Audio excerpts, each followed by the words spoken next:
আমি 10 বছর দিয়ে কি করবোটা কি? আমি 10 বছর দিয়ে আমি তো বলছি আমি এই কাজের জন্য নই। দেশে আমার দেশ পরিচালনা করা আমার দায়িত্ব না, আমার কাজ না। আমি জানি না এটা কিভাবে করতে হয়, আমি যেটা জানি সেটা করি। ইউনূস, ডক্টর মোহাম্মদ ইউনূস, আপনাকে আমাদের অনুষ্ঠানে স্বাগত জানাই। আপনাকে আরো জানিয়ে রেখি, আমাদের সাথে আমাদের প্রযোজক আরাফাত এবং আমাদের যারা জার্মান কলাকুশলী আছেন তারা সবাই আপনাকে সালাম শুভেচ্ছা জানিয়েছেন। আমরা আপনাকে খুব ধন্যবাদ জানাই আমাদেরকে সময় দেওয়ার জন্য। আমিও সালাম জানাচ্ছি সবাইকে, অসংখ্য ধন্যবাদ সবাইকে, তোমার কলা কৌশলী এবং আরাফাত এবং তোমাকে এবং শ্রোতাদের সবাইকে সালাম দিচ্ছি। Thank you so much sir. আমি সরাসরি প্রশ্নে চলে আসি যে প্রফেসর ইউনূস, আপনি সাধারণত সাক্ষাৎকার দিতে চান না। অনেকে বলে থাকেন দেশি গণমাধ্যমে কথা বলতে আপনি স্বাচ্ছন্দ্য বোধ করেন না। এর কারণ হিসাবে কেউ কেউ বলেন আপনি প্রশ্নের মুখোমুখি হতে হয়তো পছন্দ করেন না, আবার কেউ কেউ বলেন কিছু না বলেও আপনি যে দুর্যোগের মধ্যে আছেন, বললে না জানি কি হতো। আপনার মন্তব্য একটু শুনতে চাই প্রফেসর ইউনূস। তুমি তো সবটা বলে ফেলেছো সমস্যাগুলো কি। কাজে এই হলো অবস্থাটা হলো, আমি বলছি দেশের কাউকে কিছু বলি এমন কথা তো নয়। বাইরে বিদেশেও যে সবাইকে যে সাদরে নিয়ে আসি তাও না, তাদেরকে অনেক শর্ত দিই আমার এই কথাগুলো লেখার ছাপানোর আগে আমাকে বলতে হবে, যাতে আবার এমন কোনো কথা শব্দ এমন থেকে না যে আমি আর বিপদের সম্মুখীন হবো।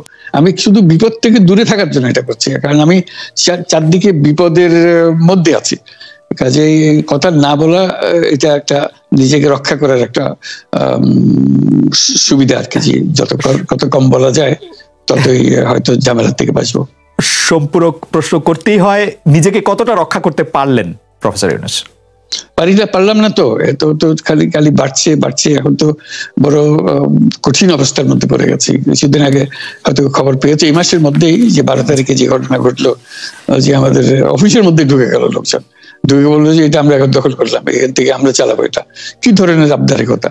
আমরা পুলিশের কাছে গেলাম, বললো যে আমরা এই ব্যাপারে কিছু করতে পারবো না। কাজে তারাও কিছু করলো না। তো আমরা যাবোটা কোথায়? পুলিশও কিছু করবে না, ওরাও জবর দখল করার জন্য ছুটে আসবে, আমাদের আইন কানুন কিছুই মানবে না। আর আমাদের একটা প্যানিক সৃষ্টি করলো আমাদের পুরো অফিসের মধ্যে। যত লোকজন আছে, বিশেষ করে মহিলা সহকর্মী যারা আছে, তারা খুবই ভীত সন্ত্রস্ত হয়ে গেল যে কি কারবার, কি হলো এটা। কাজে সমস্যার পরিমাণ বাড়ছে, কমছে না। সমস্যা পরিমাণ বাড়ছে, কমছে না। আমি একটু পিছনে আদালতে আপনার বিরুদ্ধে রায় ঘোষণার পরে আপনি একটা প্রতিক্রিয়া দিয়েছিলেন। সেই প্রতিক্রিয়া আপনি বলেছিলেন যে বাংলাদেশের একটি কথায় আপনি এরকম বলেছেন যে বাংলাদেশের প্রতিটি নাগরিককে অন্যায়ের বিরুদ্ধে এবং গণতন্ত্র এবং মানবাধিকারের পক্ষে এক কণ্ঠে কথা বলার আহ্বান জানায়। অনেকে এইটাকে দেখছেন হচ্ছে এরকম করে যে আপনি গণতন্ত্রের পক্ষে লড়াইয়ে সামিল হতে বলছেন। প্রশ্ন কেউ করছেন, প্রশ্ন উঠছে, আপনি কি এইসব মামলা মোকদ্দমা থেকে মুক্তি পেতে এই সরকারেরই পরিবর্তন চাইছেন? খালেদ, তুমি কি গণতন্ত্রের বিরুদ্ধে নাকি? হঠাৎ এটা নিয়ে তো গণতন্ত্রের কথা বললাম আমার জন্য। তুমি তো বলে তুমি বলতে যে আমিও তো আছি, কাজে আমাকে পৃথকভাবে বলতে হচ্ছে কেন? আমরা সেটাই বলতেছি। কাজে আমরা কেউ গণতন্ত্রের বিপক্ষে না, সবাইকে স্মরণ করিয়ে দেওয়া যে আমরা সবাই গণতন্ত্রের পক্ষে, মানবাধিকারের পক্ষে, আমরা ন্যায় নীতির পক্ষে, রুল অফ লর পক্ষে। এইগুলো না থাকলে জাতি হিসেবে আমরা টিকে থাকবো না। তো কাজে যখনই মনে হচ্ছে যেগুলো এখন ফরেন ওয়ার্ডস হয়ে গেছে, তাতে মনে হবে যে আমাদের সমাজ হিসেবে আমাদের দায়িত্ববোধ অনেক বেড়ে গেল। এগুলোকে প্রতিষ্ঠিত করা, সোচ্চার করা, মুখ ফুটে বলা, এটা সবাইকে বলতে হবে, মুখ ফুটে বলতে হবে। আমার বিরুদ্ধে অভিযোগ হলে আমি বলছি না বলে, আপনি বলছেন না কেন? একবার বলে এখন তোমার প্রশ্নের সম্মুখীন হয়ে গেলাম। অনেকে বলছে না, আপনি তো শতমুখে গণতন্ত্রের কথাই বলবেন, আমাদের সবারই বলা উচিত। কিন্তু প্রশ্নটা এমন ভাবে তোলা হচ্ছে যে আপনি আসলে আপনার রায় ঘোষণার পর আপনি বলছেন গণতন্ত্রের কথা, মানবাধিকারের কথা। অনেকে বলছেন যে এই কথা কি আসলে যেহেতু ব্যাপারটা আপনার উপরে আসলো তখনই আপনি আসলে বললেন কিনা, নাকি আপনি আসলে বলতে চান না, আপনি আগে যেরকম বলছেন? হতে পারে, মুখ যখন বন্ধ থাকে কোনো কথাই বলা হয় না। এখন যখন মুখ খোলার সুযোগ হয়েছে, সামনে ক্যামেরা নিয়ে দাঁড়িয়ে আছে, মাইক্রোফোন দিয়ে দাঁড়িয়ে আছে, কথা বলছি, কাজে মনের কথাটা বললাম আর কি। যেটা মনে ছিল বলা হচ্ছিল না সেটা বললাম। এটা আমার ধারণা এটা সবারই মনের কথা, সেটাকে প্রকাশ করা, তারাও চায় যে তারা বলুক, আমি বললে তাদের মনে সাহস আসে যে উনি বলছেন যখন আমরাও বলতে পারবো। প্রফেসর ইউনূস, আপনি যখন বলছেনই তখন আমি এই কথাটাকে একটু ইলাবোরেশন আপনার কাছ থেকে আশা করতে পারি, যে আপনি যখন বলছেন যে গণতন্ত্র মানবাধিকারের পক্ষে এক কণ্ঠে কথা বলার আহ্বান আপনি জানাচ্ছেন, আপনার কাছে কি মনে হচ্ছে যে গণতন্ত্র মানবাধিকারের পক্ষে এখন বহু পক্ষ বহু কণ্ঠ, এটা আসলে এক কণ্ঠে কেউ বলতে পারছে না বা সাহস পাচ্ছে না বা বলছে না, এরকম আপনার মনে হচ্ছে কিনা? আমার মনে হচ্ছে তাই, কারণ বলতে পারছে না তো, মুখ খুলে সব গণতন্ত্রের কথা বলতে পারছে না, কাজে সেটা বলা, এক বাক্যে বলা, পরিষ্কার কণ্ঠে বলা, এটা আমাদের সবার দায়িত্ব, তো জাতীয় দায়িত্ব এটা, যে না হলে গণতন্ত্র বলে কিছু থাকবে না আমাদের জন্য, আদৌ গণতন্ত্র বলে কিছু থাকবে না। একটা প্রশ্ন করি যে বর্তমান সরকার, আরো স্পেসিফিক ভাবে বললে প্রধানমন্ত্রী শেখ হাসিনা স্পষ্টতই আপনাকে অপছন্দ করেন, অনেক কিছুর জন্য আপনাকে দায়ী করেন, পদ্মা সেতু এবং এই সেই, এর কারণ কি বলে আপনি মনে করেন? আপনাকে কি তিনি তার প্রতিদ্বন্দ্বী মনে করেন, নাকি সত্যি তার কাছে এমন কোনো তথ্য রয়েছে যে আপনার বিশাল কোনো রাজনৈতিক অভিলাষ রয়েছে, আপনি কি রাজনৈতিকভাবে তার প্রতিদ্বন্দ্বী হয়ে উঠছেন বলে তিনি আপনাকে অপছন্দ করছেন, না কি কারণে, আপনার কি মনে হয়? আমার মনে হয় উনি মনে করেন যে আমি দেশের সর্বোচ্চ ডাকু, সন্ত্রাসী, কিংবা আমি অপরাধী, আমি সেরা চোর, এই জাতীয় জিনিস মনে করেন, কাজে সেগুলো ব্যাখ্যা করেন উনি তার মুখে। উনি বলেন যে আমি সুদখোর, আমি ঘুষখোর, আমি সব এমন সব কটু শব্দ ব্যবহার করেন যাতে মনে হয় যে আমার সম্বন্ধে তার ধারণা খুবই খারাপ। কিন্তু এইটা তো এরকম ছিল না। আমরা দেখেছি যে 96 থেকে 2001 সাল পর্যন্ত নানাভাবে এই সরকারি বা আওয়ামী লীগ সরকারি আপনার সাথে, বা আপনি আওয়ামী লীগ সরকারের সাথে একসাথে কাজ করতে কোনো সমস্যা হয়নি। আপনি এইটার জায়গাটাকে একটু, ব্যাকগ্রাউন্ডটাকে আমাদের একটু বলা যাবে যে আপনার কাছে কি মনে হয় কেন এই শত্রুতার বা কেন এই অপছন্দের বিষয়টা একটু সৃষ্টি হলো বা তৈরি হলো? যাই হোক, এটা আমার তরফ থেকে হয়নি, আমি তাকে যথাযথ শ্রদ্ধা করে নিয়ে গেছিলাম আমাদের মাইক্রোক্রেডিট সামিটে ওয়াশিংটন ডিসিতে, আমাদের প্রধান অতিথি করে নিয়ে গেছি, সবাই সম্মান করেছে, কারণ এই মাইক্রোক্রেডিটটা তখন পৃথিবীর সামনে আসছে, বড় আকারে আসছে, এবং এটা বাংলাদেশের অবদান হিসেবে সবাই স্বীকৃতি দিচ্ছে। ওয়াশিংটনে দুনিয়ার সেরা যারা সবাই উপস্থিত ছিলেন, তার মধ্যে আমরা ওনাকে নিয়ে গেছিলাম এই জন্য যে বাংলাদেশের পক্ষ থেকে এই গৌরবটা যেন তিনি আমাদের পক্ষ হয়ে গ্রহণ করেন। উনিও রাজি হয়েছেন, উনিও গেছেন, করেছেন। কাজে এটা স্বাভাবিকভাবে এই সম্পর্ক থেকে যাওয়ার কথা ছিল, কিন্তু কি কারণে এটা ঘাটতি হতে আরম্ভ করলে বুঝতে পারলাম না। কিছুদিন পর থেকেই ওনার আচরণ এবং তার শব্দ পরিবর্তন হতে আরম্ভ করলো। এমন পরিবর্তন হলো এখন আমাকে চোট বদমাইশ ছাড়া আর কোনো বিষয়ে উনি মনে করেন বলে মনে হয় না আমার কাছে। আসলে এটা নিয়ে কথা বলাটা একটু বিব্রতকরই, কিন্তু কেউ কেউ এটা বলে থাকেন যে বিশেষ করে যে 2007 সালে যে 111 সরকার আমরা যাকে বলি, তাদের যে বিরাজনীতিকরণের একটি চেষ্টা, সেই চেষ্টার মধ্যে আপনার অংশগ্রহণ আছে কিনা? যদিও বারবার বলা হয় যে আপনি আসলে সেই ক্ষমতাটা দখল করতে চেয়েছিলেন, অথচ আমরা উল্টা শুনেছি, আপনার মুখেও শুনেছি, যারা ওই সময় কুশলভ ছিলেন তাদের মুখেও শুনেছি যে আপনাকে আসলে অফার করা হলো, আপনি সেটি ফিরিয়ে দিয়েছিলেন। কিন্তু কেউ কেউ আবার বলে থাকেন আপনি একটা লম্বা সময়ের জন্য চেয়েছিলেন। এইটি কি একটা কোনো কারণ হতে পারে? এই ব্যাপারটিকে আমাদের দর্শকদের জন্য মানে বা ইয়েদের জন্য একটু আপনি পরিষ্কার করবেন যে আপনি আসলে রাষ্ট্রের সর্বোচ্চ ক্ষমতায় বা রাজনীতির জায়গায়, দেশ পরিচালনায়, সেগুলিতে আপনি আসলে আসতে চেয়েছিলেন কিনা, চান কিনা, বা ওই জায়গা থেকে? যদি চাইতাম খালেদ, যদি চাইতাম, তখন যখন মিলিটারি আমার বাসায় এসে বসে রইল সারা রাত আমাকে রাজি করানোর জন্য, আমি তো লুফে নিতাম। রাজি করানোর জন্য বসে থাকতে হবে কেন? আমি যদি ক্ষমতাই চাইতাম বলে আর চলেন চলেন, কি করতে, কি কোন জামাটা পড়তে হবে দেখিয়ে দেন, এখনই যাচ্ছি। আমি তো সেটা করিনি, তাদের সঙ্গে তর্ক করেছি, সারা রাত ধরে তর্ক করেছে যে না ভাই আমাকে দিয়েন না, আমি এই কাজের উপযুক্ত না, আপনারা অন্য লোক খোঁজেন। তারা আমার উপরে মন ঠিক করে ফেলেছে আমাকে নিতে হবে।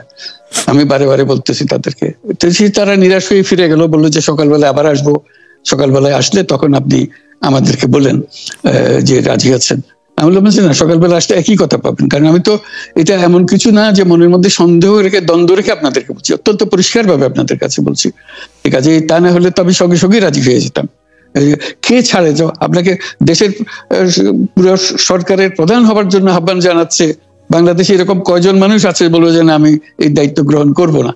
আমি তো করলাম সেটা, এখন আমার নামে বলা হচ্ছে 10 বছর চেয়ে। আমি বছর নিয়ে তো প্রশ্নই উঠে না। প্রশ্ন হচ্ছে আগামীকাল সকালবেলা আপনি শপথ গ্রহণ করবেন, এই কথা। আমি বলছি না, করবো না। তারপরে এরপরে তো কয় বছর কয় কাণ্ড। আমি 10 বছর দিয়ে কি করবোটা কি? আমি 10 বছর দিয়ে আমি তো বলছি আমি এই কাজের জন্য নই। দেশে আমার দেশ পরিচালনা করা আমার দায়িত্ব না, আমার কাজ না। আমি জানি না এটা কিভাবে করতে হয়, আমি যেটা জানি সেটা করি। Make sense. আপনার মেয়ে মনিকা ইউনুস সম্প্রতি একটি সাক্ষাৎকার দিয়েছেন CNN এ। সেখানে আমি তাকে একটু যদি অনুবাদ করি তাহলে সেরকম পড়তে পারবো, যে আমি তাকে উদ্ধৃত করছি যে কোনো এক সময় প্রধানমন্ত্রী শেখ হাসিনা ও ডক্টর ইউনুস একসঙ্গে কাজ করেছেন। আমি আশা করি সেই সময়টা আবার ফিরে আসুক, শুধু গ্রামীণ কিংবা সংশ্লিষ্ট সব প্রতিষ্ঠানগুলোর ভালোর জন্যই নয়, যদি তারা আবারও একসঙ্গে কাজ করেন তাহলে সেটা চমৎকার হবে। এই মনিকা ইউনুসের এই আশা কি আপনারও মানে একই রকম আশা কিনা, যে প্রধানমন্ত্রী শেখ হাসিনা এবং ডক্টর ইউনুস একসঙ্গে কাজ করলে আরো কিছু চমৎকার কাজ হবে, বা এটা আপনি আশা করছেন এরকম কি? এটা কি এখন আমার জন্য করা যাচ্ছে না যে আমি নারাজ, যে করতে চাই না? তুমি ভাবখানা এমন করছো যে আমি আপত্তি করছি, আমি কাজ করতে চাই না। আমাকে যে বললাম চোর বদমাইশ করে রেখেছে, সেখানে কাজ করার তো কথাই উঠছে না। আমার নাম উঠলেই ওনার রাগ উঠে যায়। আমাকে সুদখোর না বললে ওনার মন তৃপ্ত হয় না। আমাকে চুবিয়ে না ডুবালে, পদ্মা নদীতে আমাকে চুবিয়ে না ডুবালে ওনার মনে শান্তি আসে না। ঠিক আছে, আমি কি করে বলবো? ওনাকে বলতে তো হবে, ওনাকে যদি কিছু বলতে হয়। পদ্মা নদীর কথাটা যখন উঠলই, পদ্মা ব্রিজ সম্পর্কে যে কথাটা সরকারের উচ্চ মহল থেকে এটা বলা হয় যে আপনি আপনার ক্ষমতা ব্যবহার করে বা আপনার পরিচিতি ব্যবহার করে বা আপনার যে একটা সাংঘাতিক রকমের গ্রহণযোগ্যতা সারা দুনিয়াতে আছে, যেটি আসলে ওয়ার্ল্ড ব্যাংক সহ অন্য জায়গায় আছে, সেটি দিয়ে আসলে আপনি পদ্মা সেতুটা বাংলাদেশ যাতে ঋণ না পায় সেটির জন্য আপনি চেষ্টা করেছেন। এই ব্যাপারটা নিয়ে কি আপনি একটু কিছু বলবেন, যে এটা আপনার বিরুদ্ধে একটা অভিযোগ? কি বলবো, এটা বলো, এটা হাস্যকর একটা কথা মুখ থেকে বলে ফেললো চোর ডাকাতের মতো, এটাও আরেকটা বলে ফেললো, এটাই সত্য হয়ে গেল। আমরা যে বারে বারে বিবৃতি দিলাম তখন এটা প্রশ্নই ওঠে না। আমরা বাংলাদেশের নাগরিক হিসেবে আমরা গৌরবান্বিত যে এই পদ্মা সেতুর উপরে আমরা একটা সেতু বানাতে পারবো, এটার জন্য আমরা সবাই চাই। কাজে এটা তো বিরোধিতা করার তো প্রশ্নই ওঠে না। কেন বিরোধিতা করবো? দেশে যে একটা বড় রকমের ঘটনা ঘটতে যাচ্ছে সেটা তো আমরা সবাই সমর্থন করেছি। বলেই চললেন। এখন একজনে বলতে থাকলে তো আমার করার কিছু তো নাই। উনি এত শক্তিধর যে এখানে আমার কথা তো কিছুই থাকে না। ওনার সব সরকারের যাবতীয় প্রচার যন্ত্র ওনার হাতে। আমার তো আমার গলার যত তীক্ষ্ণ। আপনি তো কথা বলেন না, বললে তো নিশ্চয়ই আপনার সাথে না। একটি প্রশ্ন আসছে যে পদ্মা সেতুর যখন উদ্বোধন করা হবে তখন কি আপনাকে নিমন্ত্রণ জানানো হয়েছিল? মানে রাষ্ট্রের পক্ষ থেকে এরকম বলা হয়েছিল যে আপনাকেও নিমন্ত্রণ জানানো হবে, বা আপনি মনে আছে কিনা? মনে পড়ে না এরকম করছে। আচ্ছা আচ্ছা, আমি একটু যে বিষয়টি নিয়ে আপনি আসলে শুরু করেছিলেন যে আপনার প্রতিষ্ঠান জবরদখল করা নিয়ে, সেই জায়গাটার মধ্যে একটু আসি। আমাদের যে আন্ডারস্ট্যান্ডিং, সেই আন্ডারস্ট্যান্ডিংটা হচ্ছে এরকম: আপনার হাত দিয়ে যখন গ্রামীণ টেলিকমের প্রতিষ্ঠা হয় তখন এর আয় থেকে আপনি গ্রামীণ ব্যাংকের সদস্যদের জন্য ব্যয় করার কথা বলেছিলেন বা ভেবেছিলেন। আপনি গ্রামীণ ব্যাংক থেকে চলে আসার সময় বা ওই আগে পরে আমরা দেখেছি যে সে আর্টিকেল অফ অ্যাসোসিয়েশনটা আসলে ওই একই রকম নাই, বদলানো হয়েছে। তো গ্রামীণ ব্যাংকের বা গ্রামীণ টেলিকমের এই বেনিফিশিয়ারি থেকে গ্রামীণ ব্যাংকের সদস্যদের আসলে বাদ কেন দেওয়া হয়েছে? মানে এইটার পিছনে কারণ কি? এখন গ্রামীণ টেলিকমের যে লভ্যাংশ তা কোন খাতে আসলে ব্যয় করা হয়, বা মানে যে আয়টা মুনাফা সেটি আসলে কিভাবে ব্যয় করা হয়? গ্রামীণ টেলিকম একটা স্বতন্ত্র প্রতিষ্ঠান। এটা কোম্পানিজ আইনের সেকশন 28 দ্বারা সৃষ্ট। তার অর্থ হলো যে এটাকে আইনের ভাষায় বলে non dividend company, guaranteed by limited by guarantee. কাজে এটার কোনো মালিক নাই। কাজে মালিক যেহেতু নাই, এটা তার নিজের নিয়মে, যারা গ্যারান্টি দিয়েছে, যারা গ্যারান্টির পরিমাণও খুব সীমিত, লিমিটেড বাই গ্যারান্টি, এটা 1000 টাকা। মানে যদি যত তোলপাড় হয়েও যায় কোম্পানিতে, বহু পাওনা থেকেও যায় লোকজনের, যারা এটার পরিচালনা পরিষদে আছে তাদের দায়িত্ব হবে 1000 টাকা পর্যন্ত, এর দায়ী থাকবে 1000 টাকা পর্যন্ত, এর বেশি তার দায়িত্ব থাকবে না। কাজে এত সহজ সরল একটা জিনিস। তো সেটাই হলো গ্রামীণ টেলিকম। গ্রামীণ টেলিকম তখন একবার বলেছিল যে তাদেরকে কিছু কিছু সহায়তা দেবে তারা উপায় অর্জনের কাছ থেকে। এটা তাদের নিজস্ব সিদ্ধান্ত, এটা কারো চাপারও সিদ্ধান্ত না। সেই সিদ্ধান্ত অনুসারে সেই সমস্ত যে পরিমাণ টাকা তারা বলেছিল দেবে, এখানে দিয়ে যাচ্ছে। এই পর্যন্ত 500 কোটি টাকার উপরে দেওয়া হয়েছে এই সাহায্য সহায়তা। কাজে ওইটা যে আমরা বা গ্রামীণ টেলিকম এটার থেকে পৃথক হয়ে গেছে, তার যে কথা দিয়েছিল, কথা পূরণ, এটা একটা কথা দিয়েছিল, এটা পূরণ করছে না, এটা আইনগত কোনো যে আইনি বাধ্য হতে আমাদের দিতে বাধ্য হবেন এরকম কিছু ছিল না।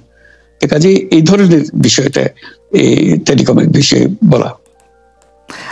গ্রামীণ ব্যাংকের আপনি যখন মানে গ্রামীণ টেলিকমটা আপনি প্রতিষ্ঠা করেন, সেই সময়ে গ্রামীণ টেলিকমের সাথে গ্রামীণ ব্যাংকের সম্পর্কের যে বিধিমালা, সেই বিধি কি আপনি যখন চলে এসছেন গ্রামীণ ব্যাংক থেকে সেটি পরিবর্তন করা হয়েছিল? তো সেই পরিবর্তনটি মানে পরিবর্তনটির জায়গাটা যদি আমাদের একটু পরিষ্কার করতেন। পরিবর্তন ছিল যে আগে এটা নমিনেট করতে পারতো গ্রামীণ ব্যাংক, চেয়ারম্যান পদের জন্য একজন লোক নমিনেট করতে পারতো।